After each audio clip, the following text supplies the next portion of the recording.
The moment I stepped into the hospital, I felt it. Something was off. You know that feeling? When the air's just a little too thick, the silence a little too loud. The fluorescent lights overhead flickered, buzzing like they were barely holding on. I had to shake the feeling off. This was supposed to be just another job. Think you know how this story ends? Share your thoughts in the comments and don't forget to subscribe for more chilling tales. I wasn't supposed to feel uneasy, but then again, no one ever tells you what it's really like on the inside. They don't warn you about the pressure, the things you'll see, or the things you won't be able to forget. I gotten the call a few days earlier. Financial pressure was mounting, rent, bills, loans stacking up. And this job? It was supposed to be the answer. High pay, quick turnaround. No one told me about the rules though. No one told me that sometimes the job isn't what it seems. I was just here to do a job, right? But the deeper I got into it, the more I realized there was something else at play. The reception area was quiet, almost too quiet. People walked by, faces blank. Some looked hurried, others slow, like they were moving through water. I could hear the clacking of keyboards, the shuffle of shoes against the tile, but nothing more. It was a strange mix of efficiency and stillness. The nurse behind the counter barely looked up when I introduced myself. Room 204, down the hall.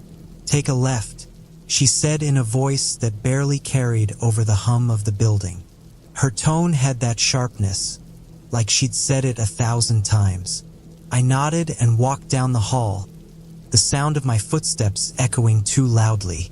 As I passed room after room, I caught glimpses of people inside. Mostly patients, some sleeping, others just staring at the ceiling. But there was one thing about all of them. They didn't seem to be in a hurry to go anywhere. It was like time slowed down in here. When I reached the door to room 204, I hesitated.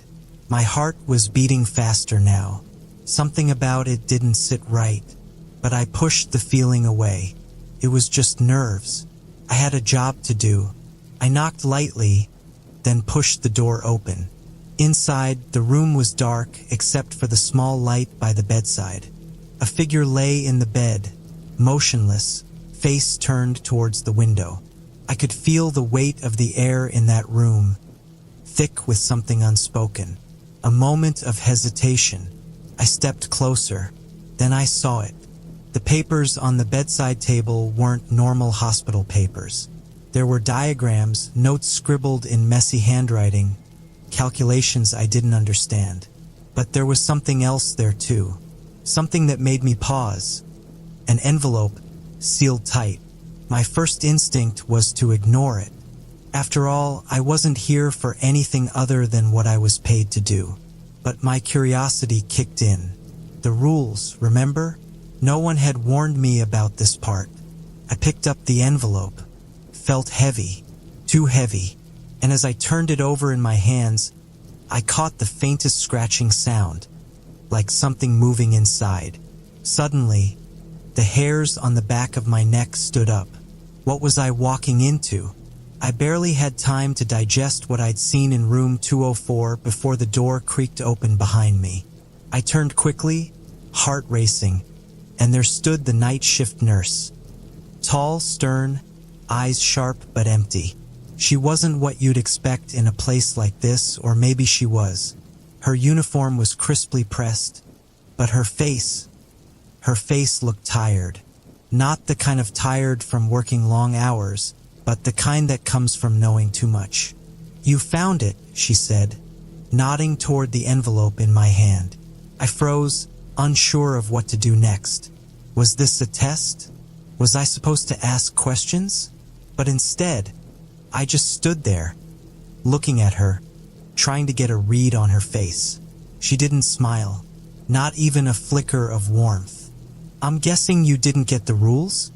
She tilted her head slightly, as if that explained everything. The rules? I stammered, unsure of what she meant.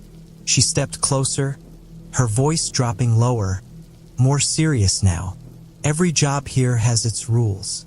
You break them, well, you'll understand soon enough. Just follow them. And whatever you do, don't question them. My mind was racing. Rules? What kind of rules? Before I could ask, she handed me a crumpled sheet of paper. The edges were frayed, and it looked like it had been passed around one too many times. She didn't wait for me to read it. She just turned and walked away, leaving me with the paper and a growing sense of dread. I unfolded it slowly. The paper smelled faintly of disinfectant, but that wasn't what caught my attention. No, it was the list at the top of the page. Rules. There were 5 of them, each one more bizarre than the last. Rule number 1. If you hear 3 knocks at the door after midnight, do not open it. Wait for the sound to fade. If you open the door, the consequences will be irreversible. I blinked. 3 knocks? At midnight? Was this some kind of prank? Rule number 2. If you feel the temperature drop suddenly in any room, do not try to fix it. Leave immediately. Go to the nearest exit. Do not turn back. Okay, now things were getting weird. Was I in some haunted hospital? Was this part of the job? I tried to brush it off. Just follow the rules and you're fine, right? Rule number 3. If the ICU lights turn off, don't go inside. Instead, hide in the nearest room and wait for them to turn back on.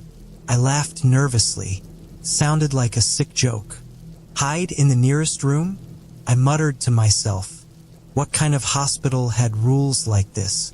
But the way the nurse had spoken, don't question them, it was clear this wasn't something to laugh at. There was a weight to her words that stopped me from dismissing it. Rule number 4. If you hear someone calling your name, even if it sounds like your own voice, do not respond. If you do, you will never leave. My throat went dry. My name? That's not even possible, right?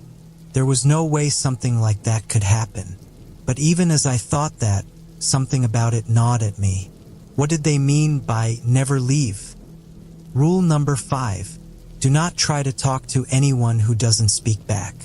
If you do, they will remember you and you will regret it. My hands were shaking now. I wasn't sure what to think. These rules weren't just strange, they were terrifying. I looked around the room, half expecting someone to be watching me, waiting for me to make a mistake. I stuffed the paper into my pocket and made my way back down the hall, trying to shake off the unease creeping up my spine. I couldn't get the rules out of my head. I kept running them through my mind, over and over. It felt like they were all connected, like some kind of twisted puzzle. What happened if I broke one? Would I be one of them? The thought made my stomach turn. But there was no turning back now.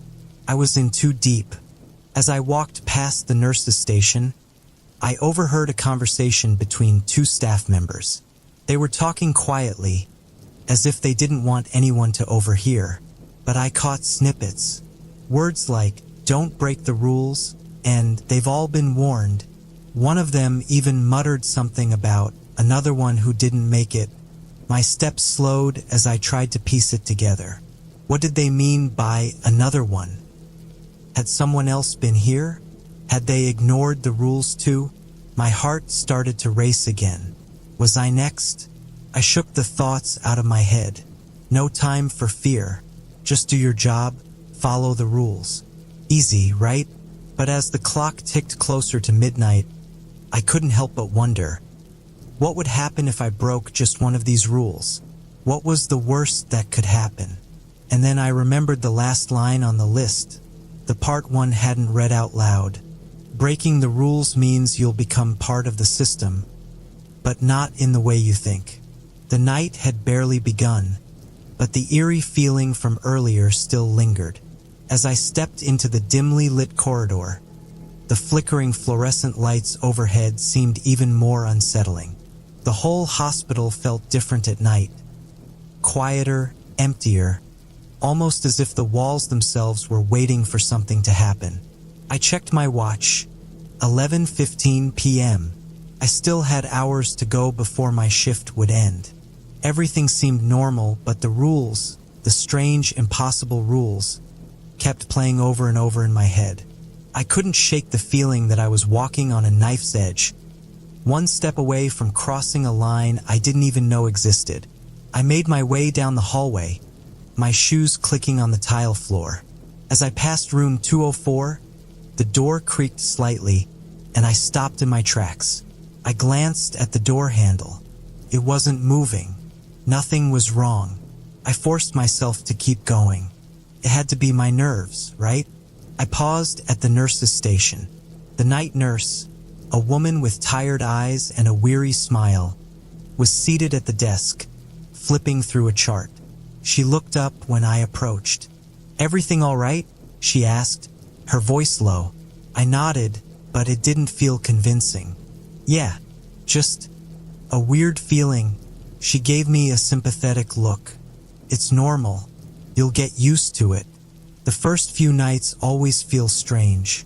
I forced a smile and moved on, but her words didn't ease the tightness in my chest. I wasn't sure what I was supposed to get used to, this place or the rules that were hanging over me like a storm cloud. Around midnight, I found myself in the ICU, checking on the machines. The usual hum of machines and beeping monitors filled the room, but as I stepped closer to the lights, I noticed something odd. One of the ICU lights flickered, just once, but enough to make me pause. I glanced around the room. The patients were all asleep, their chests rising and falling in a steady rhythm. It should have been a calm, uneventful scene, but my mind was stuck on rule number 3. If the ICU lights turn off, don't go inside. Instead, hide in the nearest room and wait for them to turn back on. I shook my head, trying to laugh it off. It's just a flicker, right? It's nothing. But as I stood there, staring at the light, it flickered again, and again. For a split second, it went completely dark. My heart skipped a beat. I looked around, a chill crawling up my spine. Was this it? Was I about to break one of the rules? I held my breath, staring at the light. Then, it turned back on, glowing steadily once again. I laughed nervously, trying to shake off the feeling. It's just a malfunction, nothing more. But as I left the room, I couldn't stop the feeling that something was watching me.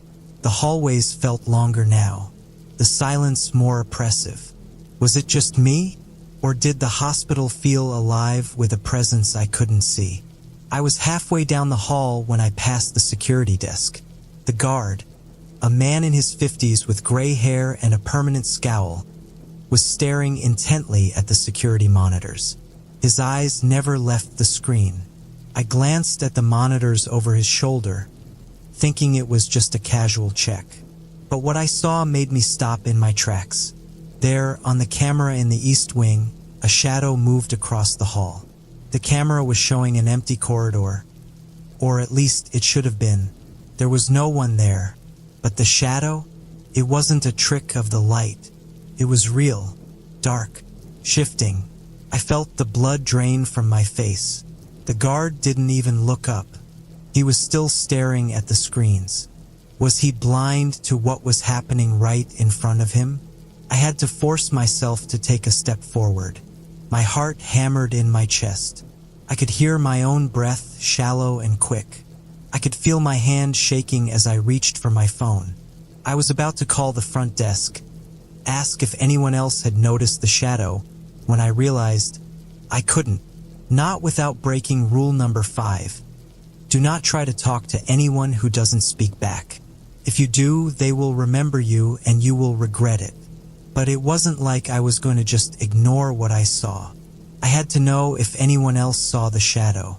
I stepped back from the security desk, my stomach in knots. I didn't want to leave the area, but I had no choice. I made my way back toward the ICU, hoping that maybe I could shake off the growing sense of dread. But the air felt thick now, almost suffocating. It was like the hospital was trying to tell me something, to warn me. But warn me about what? As I approached the ICU again, I saw it. The door, room 204. This time it was wide open. The light inside was on, but I couldn't see anyone. My pulse quickened. I stepped closer, but I didn't want to go in. The rules were clear: don't open doors that shouldn't be open. But something inside me was urging me forward. I had to see what was in that room. I stopped just short of the doorway. I could feel my chest tighten. I wasn't supposed to be here. Not like this. I needed to walk away, to forget about the open door. But my feet wouldn't move. I could hear my heart pounding in my ears. I took one step forward, just enough to peer inside. The room was empty, but the bed was unmade. The sheets were twisted, as though someone had been lying there, or had just left. And then, the air around me shifted. A cold breeze, like a whisper of ice, passed by my face. I turned around sharply, my breath catching in my throat. No one was behind me, but the feeling of being watched was more real now than ever. I backed away from the door, slowly, carefully. It was then I realized how loud my footsteps were against the floor. They echoed in the empty hall. I was alone. Alone with something I couldn't understand. I told myself it was just my imagination. I muttered under my breath, but even as I said it, I knew it wasn't true. The feeling of being watched wouldn't go away. Something was wrong, and I was beginning to wonder if the rules were more than just guidelines. Maybe they were warnings, but it was too late to turn back now. It all started to unravel in a way I couldn't have predicted. Everything felt like it was spiraling out of control, and I couldn't stop it. I was too deep in, too far gone to turn back. The sound of my shoes clicking against the hospital floor echoed through the hallways as I hurried towards the ICU. I couldn't shake off the feeling that I was being watched, followed. The hair on the back of my neck stood up, and I glanced over my shoulder, expecting to see something I couldn't explain. But, of course, nothing was there. It was just me, the long, empty hallway, and the oppressive silence. I reached the ICU, my heart pounding in my chest, every beat a reminder that I was breaking the rules. Rule number 6. Never enter the ICU without someone else. I had read it 100 times in my orientation packet, heard it repeated by the night nurse when she warned me about the hospital's strange guidelines. But I was alone. It was late. No one was coming to help, and I couldn't ignore the strange sense of urgency I felt in my gut. Something had to be done. I glanced at the clock. 2:45 a.m. The room was dark, save for the faint light from the machines. I could see the steady hum of the monitors, the rise and fall of the patients' chests. Everything seemed calm, almost too calm, as if the hospital itself was holding its breath. I couldn't shake the feeling that something was wrong, something that hadn't fully revealed itself yet. And then I heard it, a faint sound, barely a whisper, footsteps. I froze, my blood running cold. Someone was approaching. I pressed myself back into the shadows, my breathing shallow, hoping whoever it was wouldn't see me.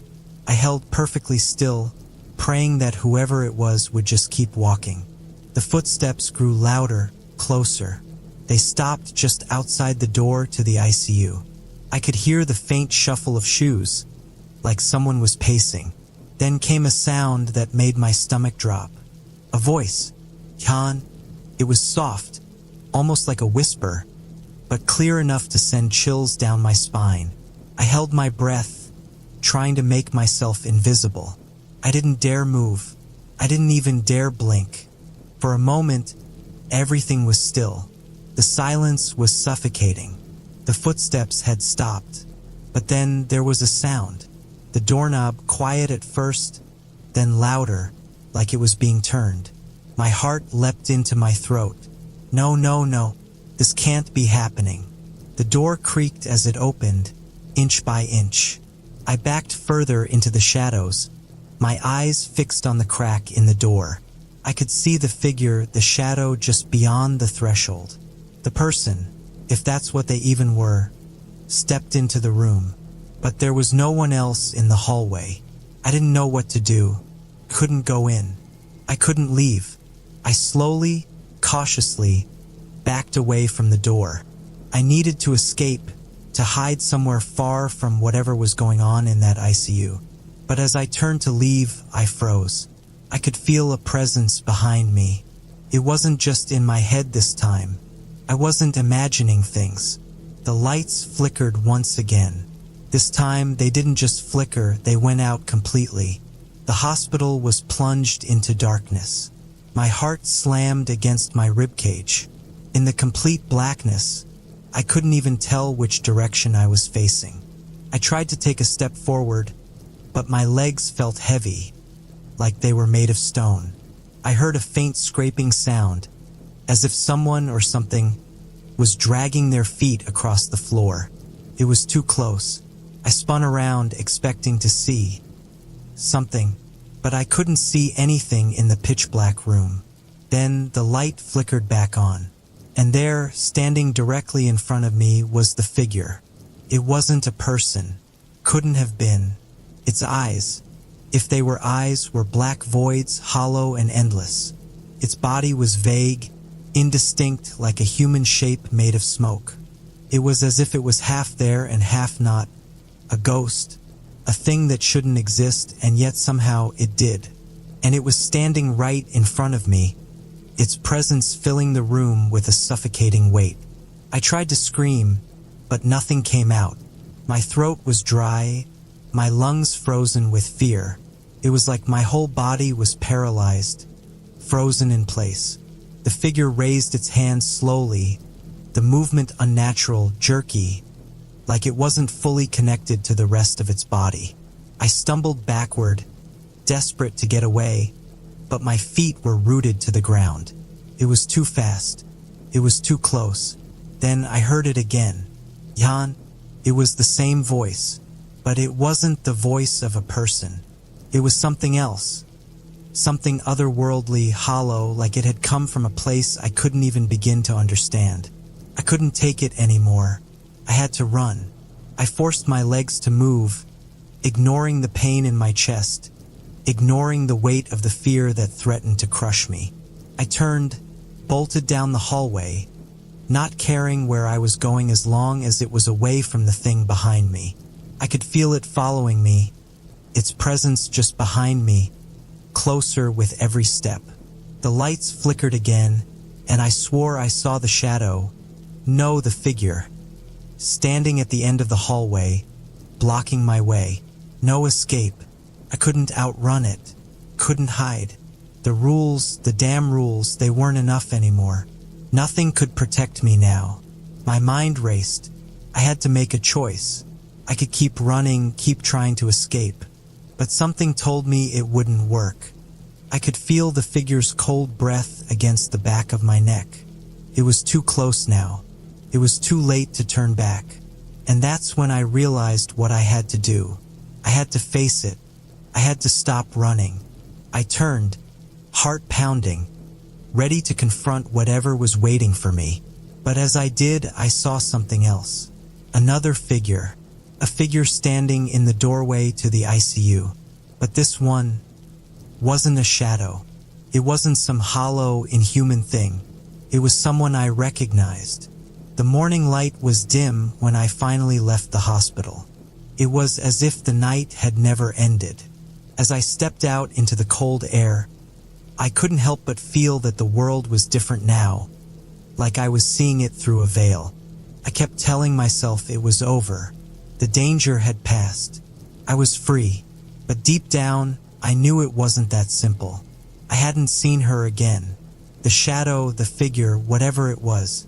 But the hospital, it still felt like it was watching me, as if its eyes were fixed on me even now, long after I'd walked out. The weight of that gaze was suffocating. Couldn't shake it. I couldn't escape it. The feeling that something or someone was always there, just beyond the corner, waiting.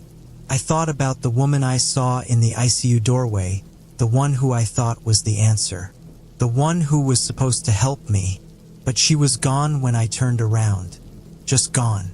I could feel the cold air she left behind, But when I turned to look, nothing. Just the empty hallway. I didn't want to remember any of it. I wanted to forget the rules, the strange voices, the things I saw that I couldn't explain. But how do you forget something that's burned into your mind? Something that follows you long after the nightmare is over. I thought about what I should do next. Should I tell someone? Should I warn them? Couldn't. Who would believe me? Who would understand what I saw, what I felt? As I pulled my coat tighter around me, I realized something. The worst part wasn't just the terror. It was the way it had changed me. I couldn't look at a hallway the same way again. I couldn't pass a hospital without feeling that knot in my stomach, that sense of dread creeping in. I thought about the rules, the ones I broke, the ones I almost followed. But what would have happened if I had? If I had stayed hidden or listened more closely? What would have happened if I never stepped foot in that hospital in the first place? I never got the answers I wanted. I'm not sure I'll ever get them, but some part of me believes that the answers are still there, waiting in the dark corners of that place, waiting for someone else. Or maybe they're just waiting for me to come back. Ready for more chills and mysteries? Subscribe and turn on the bell. You never know what story is coming next.